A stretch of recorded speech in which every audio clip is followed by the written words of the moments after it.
Hey you guys, welcome back to the channel. It's Trey, and let's talk about LGBT Superboy, or let's retitle that. Let's just say the mistreatment of Jon Kent, because DC, again, I don't know how many times I gotta tell you this.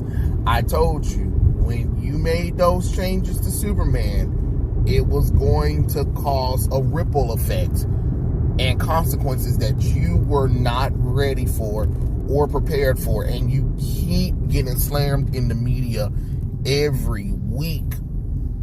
It's like you don't learn anything at all. Like, hello. Why you guys ain't learning from me? I am literally telling you, hey, stop this. Stop. DC. Stop it. Stop it, I say. You know what I mean? Like, it's like it's like, as a comic book fan, you gotta be a parent and be like, hey, come here, son. Stop it. Because, like, okay, so if you guys already know, I'm quite sure you guys already know, there was a whole bunch of YouTubers talking about how Superman's son of Kal-El fell off the charts in the December thing, which is partially true and partially not true. You know what I mean?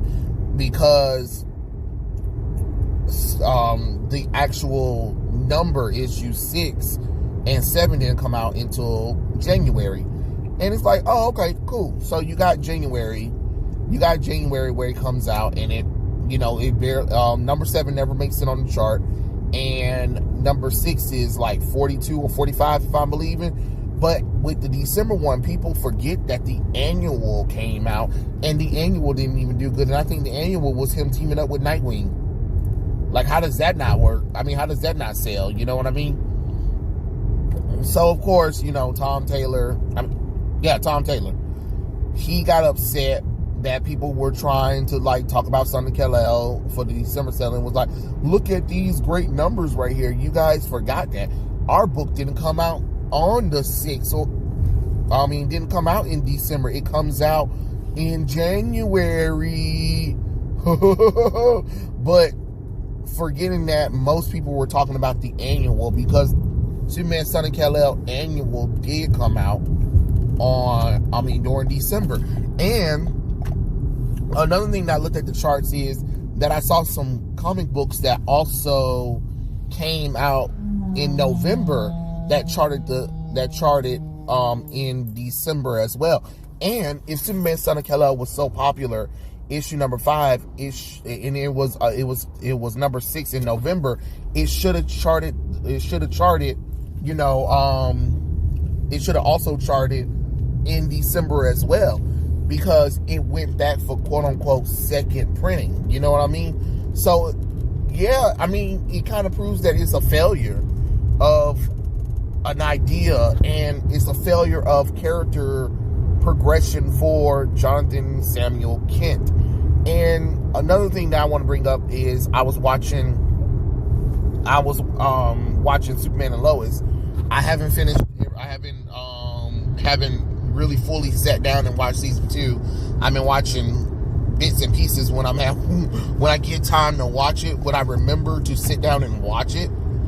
So, as you guys know, they decided to make Jon Kent no powers, which makes no damn sense, because the CW and HBO Max decided, hey, let's create our own fanfic character, Jordan Kent, which, I mean, the actor's not bad, but the fact that they abuse Jon Kent and at the behest of Jon Kent makes absolutely no sense. So they decided in season 2 that they're going to create, I think, X-Kryptonite or some kind of kryptonite drug that gives people the ability of Superman.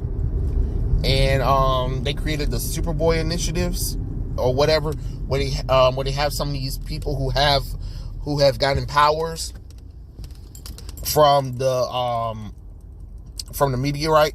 From the mines in Smallville, and they decided to develop a pill or something like that. So it's basically like that little pill that you see that was in injustice. And Jon Kent got his hand on some of that, and he's been using it to get better at, playing football and stuff like that. And I'm like, oh, so we're going with the Young Justice. We're going with the Young Justice route, where, if you guys remember Young Justice, they decided not to give Connor Kent, Superboy, his full abilities, and he had to rely on Lex Luthor putting some patches on him that suppress his human side in order for him to fully use his powers or whatever, but it released his aggression or whatever, and it became like an addiction. And that's what they're doing with Jon Kent or whatever, and I just kind of find it like lazy, to be honest. Don't get me wrong, I mean, it's an interesting story that, you're trying to have Superman's son addicted to something, which I guess is fine when you think about it, but it's just like at the cost of Jon Kent, who really should have had superpowers in the beginning anyway. The fact that Lois and Clark even have twins is mind-blowing, to be honest, when they should have just had, one child and that was it. So that's already a little strange too. But to take Jon and kind of make him kind of this useless character, because I mean, don't get me wrong, I mean, I've been watching the show, and don't get me wrong, I mean, I like the show. It does have its problems, but it feels like they don't know what to do with Jon Kent since they took away Jon Kent's story and gave it to a fanfic character that just makes no logical sense. I hate when shows and movies do that too. Like, that's a real aggravating thing. It's like, oh, here's a character and here's their story. Oh, you know what? Let's take away that character's story and give it to another random character that we thought it'll be better. Like, hearing what Zack Snyder was going to do with Dick Grayson. Like, oh, the Robin suit that you see isn't really Jason Todd. It's Dick Grayson. The fuck? Everybody was like, but Jason Todd is the Robin that died. Why you just didn't do that? Well, this makes it more interesting. Why? Like, you get what I'm saying? Like, why do dumb shit when you know it's dumb? Like, I'm not gonna sit up here and say every choice that Zack Snyder made was smart, because it wasn't. It was just that was just hearing him talk about it was just like real stupid. I was just like, man, come on, bruh, come the fuck on. You know what I'm saying? It's weird, to be honest.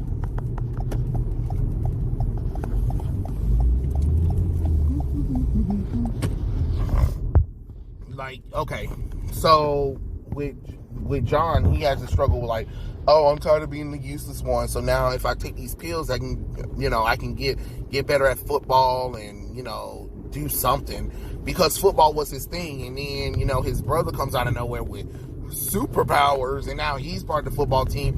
And then, of course, his arm got broken in last season, and it just kind of made him feel like he wasn't really good at anything. Especially when you have, like Lois Lane. You got Lois Lane. All right. Lois is Lois. Lois will always be Lois. But then when you have the son of Superman, both the sons of Superman, and only one of them have powers, and I get it. It's kind of like a callback to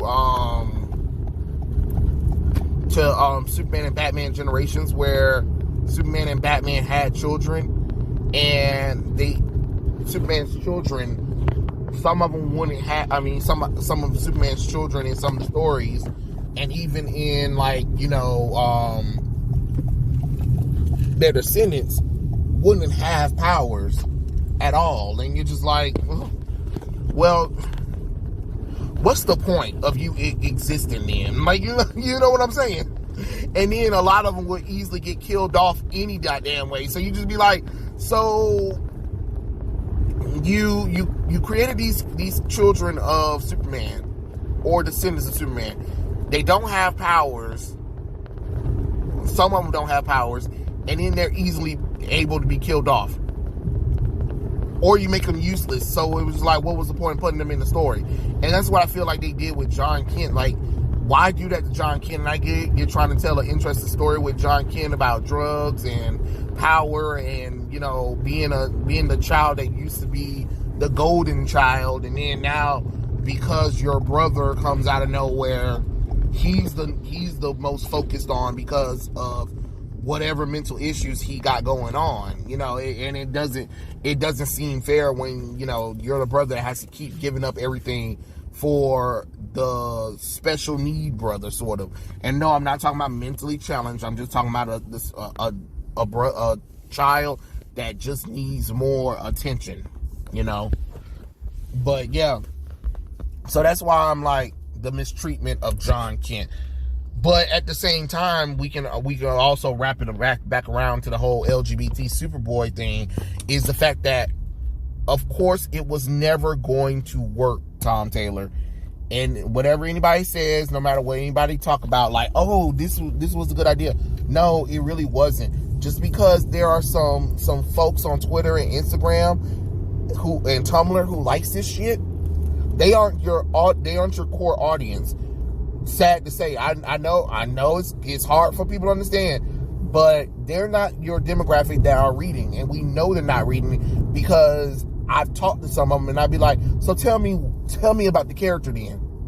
Tell me about the character, or tell me about anything about this character, about Superman, Lois, the entire Superman line. Like, since you know so much and stuff like that, tell me.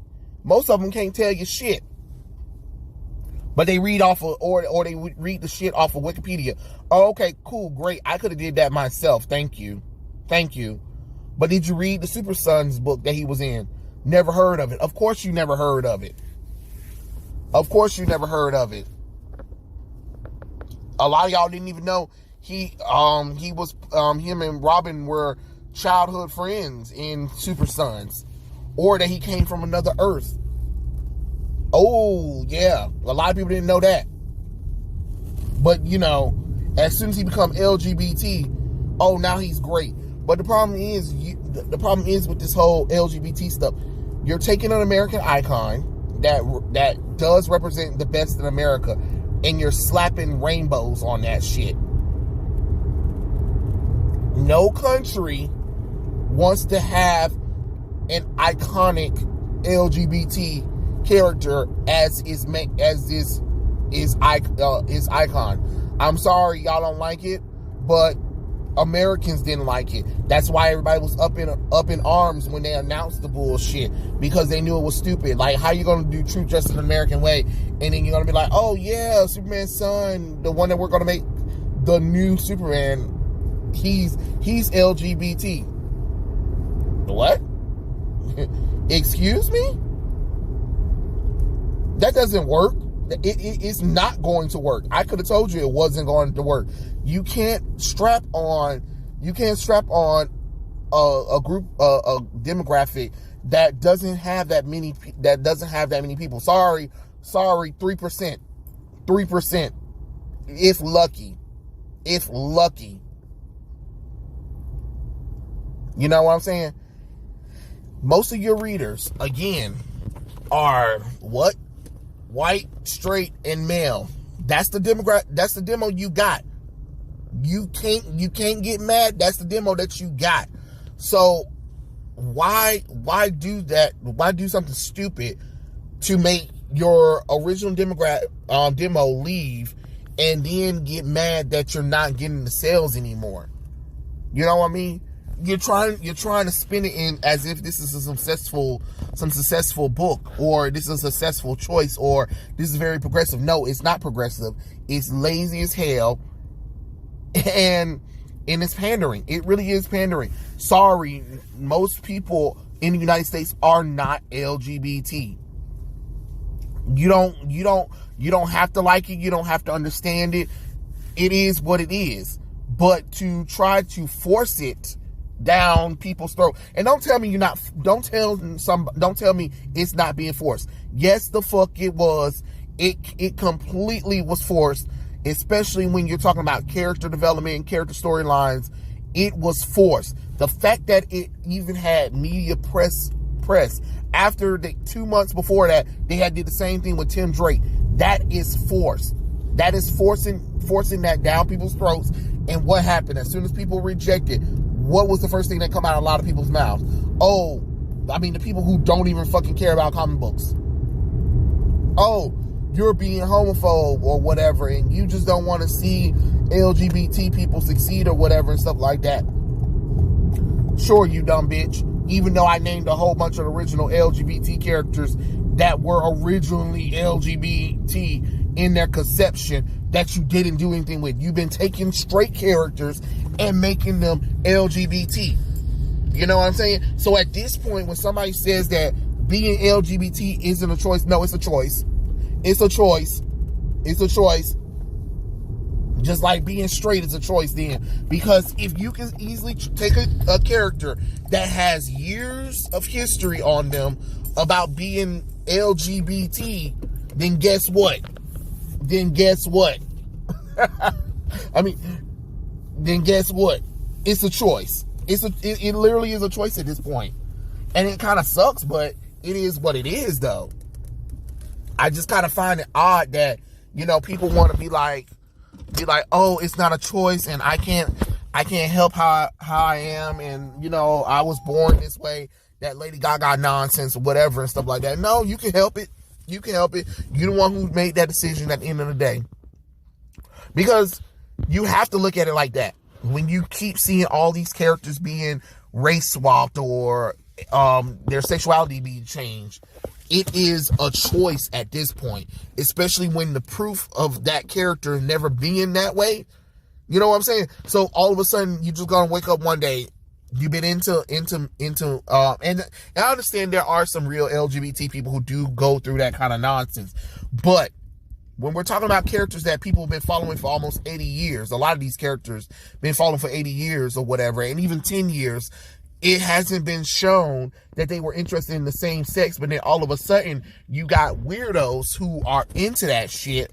Now, all of a sudden, going back and retroactively changing a lot of the characters like that, and then be confused why people are rejecting this shit. So, it's kind of one of those things where, you know, you got this LGBT Superman thing. It doesn't work. You cannot put LGBT with the Superman franchise. It just will not work. Now, you can get some sales, maybe. You can get some people into it. But for the most part, the American people are going to reject it. And it's been shown that it is rejection. It's been shown that nobody wants this shit. And every damn week, it's another damn article bashing DC comic books and Warner Brothers for their dumb decision especially when they're handling Superman. And now you're going to try to replace all those classic characters with Justice League. But all of the people on Justice League just happen to be diverse and happen to be LGBT. Except for one person on the team. Get the fuck out of here. That's not realistic. That's not realism at all. That is some pandering bullshit. And it's no wonder this Superman Son of Kal-El fails. Because first off, the books suck. I'm not even going to sit up here and lie to you. The book sucks. And I've read all the issues up until issue number 6. I didn't even read the annual. Because I don't care. I really don't. It sucks. It really does. It's not a good story. It really not. But it is what it is, to be honest. No, I think I did read the annual, because I think the annual was the one where he faced off with Lex Luthor, and then Lex Luthor lost, which makes no damn logical sense. So that was even more bullshit. So again, LGBT Superman, it failed. Now that y'all had y'all fun, by 2022, let's make him straight again. You know, let's go back to the regular Jon Kent. Let's go back to the 10-year-old. We're going to pretend like his time as LGBT Superman didn't exist at all. He's going to be a little kid forever, and we're never going to talk about this boy's sexuality again. And Superman and Lois on the CW, after he go through his little drug phase, he will unlock his real superpowers, so the boy can actually have some powers, because Jon Kent deserves it. But those are my thoughts. Tell me what you guys think in the comments below, and I'll catch you guys later. Peace out.